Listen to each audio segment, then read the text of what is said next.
Hi everyone, I'm Lorraine Driscoll, founder of Building Better Brains.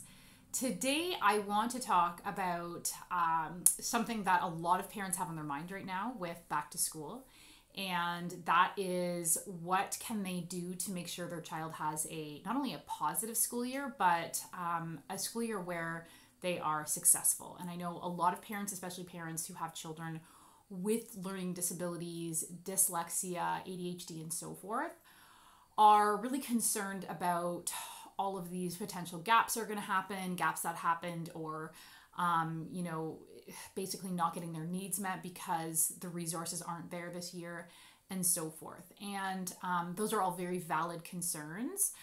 But I think what I really want to reiterate to parents, and that a lot of people aren't aware, even people in education, doctors, everything, I don't find it's talked about enough, is the impact of stress and even trauma on learning ability and so forth, and what that can mean. And so, I've had a lot of people ask me questions like that in terms of what can I do this year to ensure, my child still learns and moves forward and so forth.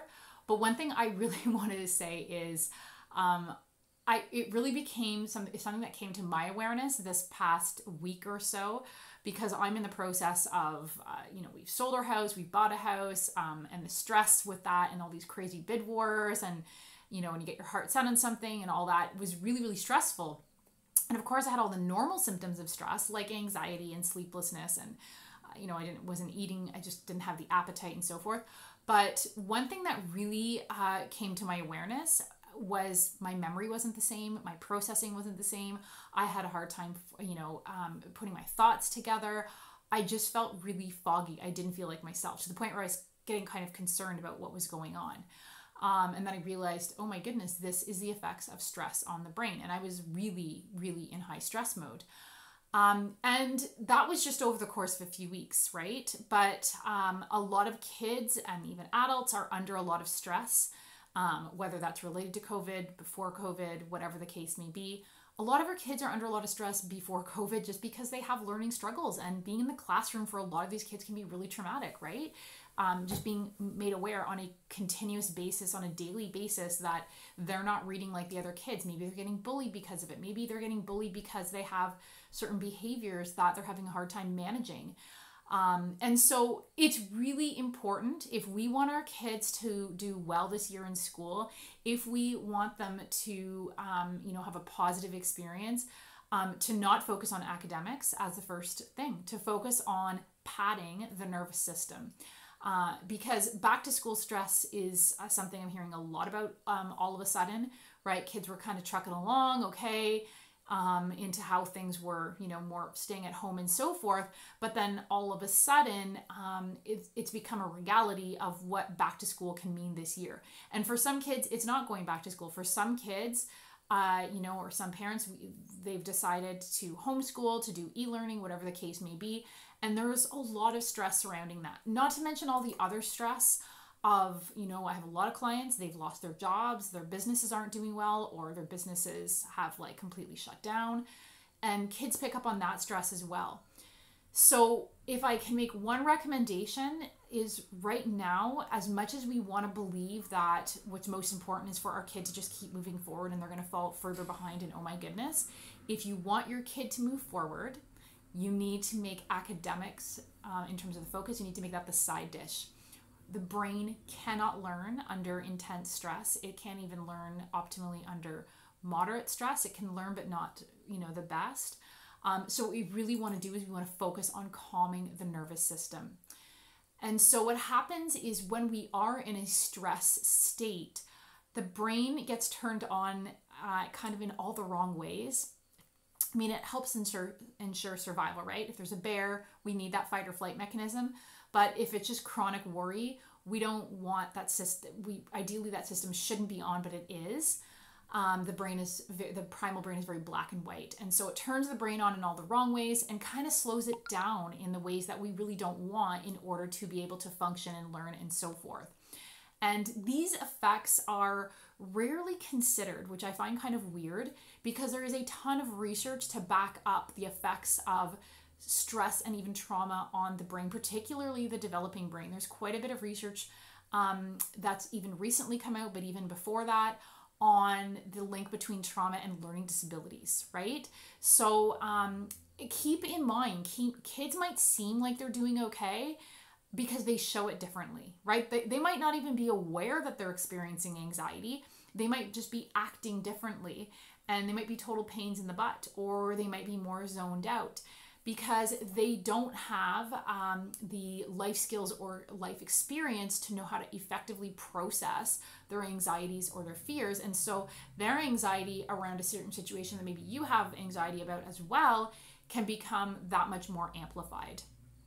And that's also where it's really important to teach emotional literacy or emotional resilience. I can't stress that enough, especially in these times. So basically, any, ongoing stressor can really impact learning. And we all know this, right? We have days where we're really stressed, or maybe weeks where we're really stressed about something and we're not functioning the best. We're forgetful, we're absent-minded, we're irritable, all that type of stuff. And, probably you had those days in school, and these kids might be having the odd day like that, or it might be an ongoing thing.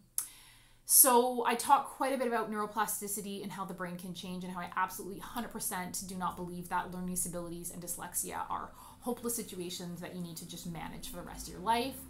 But neuroplasticity doesn't just have a positive, I hate to say it. It has, a negative side, if you will. And that is that the brain can change for the worse. Now, I don't want to sound all bleak and negative. That can be reversed. But that's where learning disabilities developing from trauma can result, especially when it's a developing brain. So you're probably familiar with the fight or flight mechanism, right? Which is part of our primal brain. That's what helps to keep us alive, and say, like, we are crossing the road and a car jumps out in front of us and we go into fight or flight and react. And that's our survival instinct keeping us alive. And that fight or flight mechanism unfortunately gets turned on during chronic stress when it's not a real physical threat, but our brain doesn't know the difference. Our primal brain doesn't know the difference between our mind just worrying about something.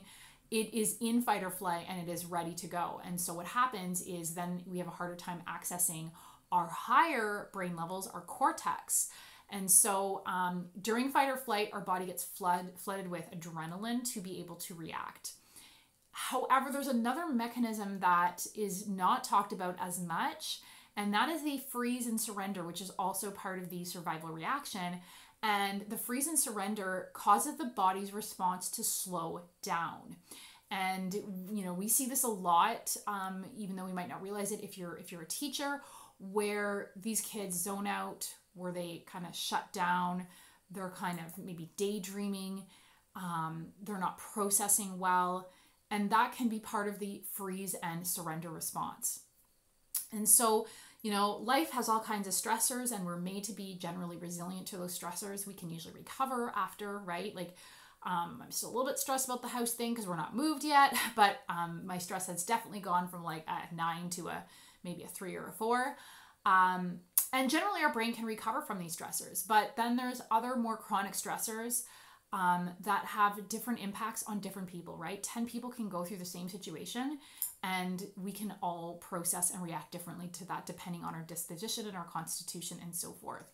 And that is related to PTSD and how PTSD changes the brain. So going back to that neuroplasticity part. So as I mentioned, when we are in that alarm state, our higher order thinking skills become very hard to access. So hormones affect, those stress hormones affect your child's brain development. It affects both the structure of the brain, of what's going to happen in terms of the brain development, as well as the brain's biochemistry. So thinking neurotransmitters and so forth. And recently I actually had a client who's under a lot of stress. They had a test called an organic acids test that tests for a whole gamut of stuff, including neurotransmitters, and they had low neurotransmitters, right? Like serotonin, dopamine, GABA, all that type of stuff. And no surprise there, because they're under a lot of stress, so they're using up those neurotransmitters. So going back to the stress hormones, like cortisol, is the cortisol is toxic to the brain. and I don't want to say like in a momentary stress. I don't want anyone to, panic over, we all experience stress, but long-term chronic stress or trauma causes, a long-term release of cortisol, which in high amounts becomes toxic to the brain and will damage areas of the brain that are responsible for executive function and memory. So the very things that we know is potentially already weak in our children, or areas that we that could become, difficult to access or connect and so forth. So basically, it also impacts the hippocampus, which is responsible for memory, as well as the prefrontal cortex. So that's our higher brain level, what I call the wise old owl when I'm talking to kids. And so learning in children who have, well-developed brains and so forth, and are healthy and all that type of stuff is a natural process. But whenever we're under a lot of stress, particularly children with developing brains, learning can suddenly become a very laborious, if not impossible task. And this is where kids, just kind of like are absent from the learning. They're there physically, but they're not really able to take it in. That's where we have, learning lapses or cognitive delays.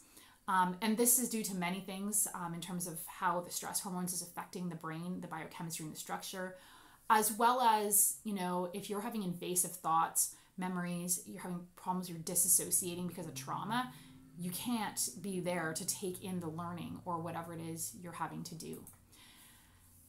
So memory is very much impacted by fight or flight, because basically what happens is that when we're in fight or flight, memory and learning is not considered a survival mechanism. It's definitely handy to get, to be able to do other things, but in a what the brain perceives as a moment-to-moment threat, what needs to take precedence is the fight or flight response, being able to react. And so the other thing that happens besides poor learning is behavior difficulty. So stuff like anger, being withdrawn, being moody, impulsive, aggressive, poor focus, hyperactive, hyperarousal, like overreacting to stuff. All of that stuff is a cue that your child is in fight or flight. And there's lots of reasons. Like I know at one time my daughter was in fight or flight for quite a while, for like off and on for years. There was a lot going on because she had a neuroimmune condition. So it's not just trauma and stress that can do that. Stress is also like stress in terms of toxins in the body, infections, and so forth. But either way, these behavior issues further exacerbate learning, because then that's going to create learning gaps, right? Because when kids have behavior issues, first of all, the stats show that when kids have ongoing behavior issues, they're more likely to repeat a grade, they're more likely to have behavior issues, they're more likely to be suspended, and more likely to just be generally absent from school. And so these learning gaps happen, and what it tends to look like, from the surface, is a really pain in the butt kind of kid. Sometimes like disengaged, withdrawn, lazy, uninterested in what they're doing, absent-minded, unfocused, even aggressive. And that's what it looks like on the surface, but we know what's going on underneath is much more worthy of much more compassion. So yes, these changes in terms of chronic stress and trauma can be detrimental to the developing brain. It can wire a child to have a learning disability or even an anxiety disorder, potentially, especially if there's some genetic vulnerabilities or nutritional deficiencies, gut issues, if there's some other vulnerabilities there to begin with. But this is no reason to be pessimistic, okay? There's plenty of things we can do to mitigate the effects of chronic stress and even trauma on the brain. And the big thing is to support the nervous system. Supporting the nervous system is the difference between a child who is resilient and a child who has a much harder time bouncing back. So, all that said, I'm going to be talking next time about specific things you can do to pad the nervous system. And keep in mind, what I found really fascinating when I was diving into this years ago was that certain vets, what they found is that war vets who had PTSD had significantly lower nutrients, like say vitamin D, or I'll go into that next week, but basically they were more vulnerable to developing PTSD because they didn't have those maybe nutrients, or even, those emotional buffers or support systems or practices or lifestyle practices to help support and kind of pad their nervous system so that whatever it is they were experiencing became that much more traumatic compared to their people who did not develop PTSD because they had these other things in place. Definitely it was, traumatic and stressful, but didn't have the same effects on the brain. So that's really what we want to do. So I'm going to be talking more about that next week, so stay tuned for that. Check out, I'll post the link in the comments below, my free guide, the Laser Focused Learner Starter Kit, with both exercises and some very basic nutrition tips to get your child, focused, learning better, and so forth. And don't hesitate to reach out if you, want to learn more about my program, The Full Potential Formula. You can book a call by going to my website, and I'll post the link for all that in the comments below. Thanks for watching.